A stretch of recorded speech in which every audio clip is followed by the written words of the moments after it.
This may be the most elegant jollof rice north of Africa. And some grilled lobster to go with it. What's the story behind the haute cuisine version of this West African classic?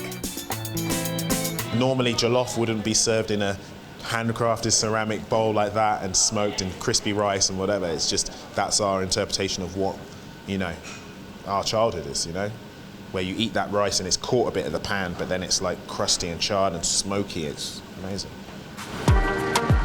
The restaurant Akoko has been pepping up the London restaurant scene with some new flair since 2020.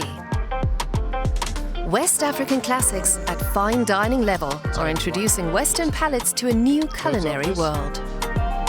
Service. Cheers. Yep. So our approach to the way that we cook our food here is, again, taking authentic and classic methodology of classic African dishes, and then we refine it. I use, from my background, a lot of modern techniques and a lot of progressive ways of cooking in just order to really intensify the flavors. And that's utilized throughout the whole of our menu here at Akoko. For founder Ayo Adeymi, Akoko is a dream come true. He grew up in Nigeria before coming to London to study and later giving up his IT career for his true passion, gastronomy. And his restaurant is based on a core concept. I wanted people to come in and feel that they've traveled to a remote part of Africa. It's just firewood cooking everywhere, and pretty much not a lot of people write down recipes. Actually getting that written down and taking that heritage and not necessarily tearing it apart, but trying to showcase it in an elegant manner.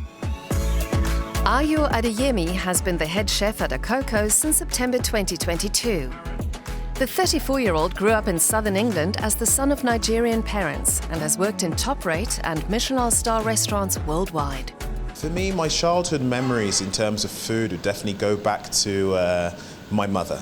I think it's a very cliche thing to say about how you get inspired from your home cooking and parents cooking, but it's very true. It has a lot of nostalgic memories for me, especially the travels of going back to Nigeria, visiting the street markets in Lagos.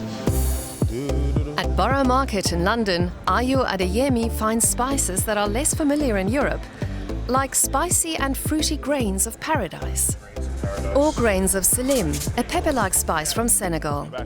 Akoko gets many ingredients unavailable in Europe directly from producer countries.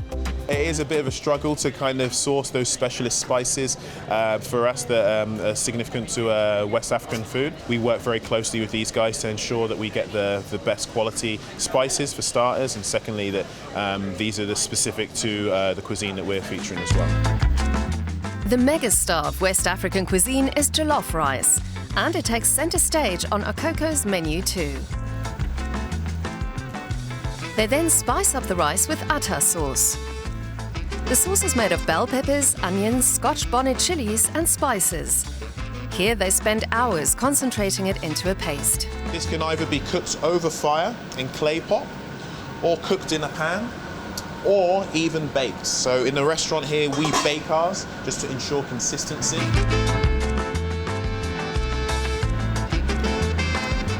Wonderful, delicious.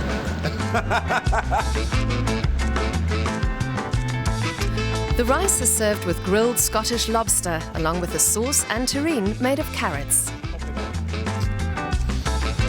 Finally, the jollof rice is smoked. To be the face of this restaurant and showcase the food that we're doing here is truly an honour. We want to embrace our culture, and we want to educate people and showcase this wonderful cuisine. And we would love to see Akoko all over the world. I'm not the only person that's experienced jollof rice, from my mum. I want the world to see that. Fire, spices and umami. These are the three basic ingredients, and they're refined with time and know-how. That's how Akoko has managed to firmly establish the authentic taste of West Africa at haute cuisine level in London's diverse culinary world.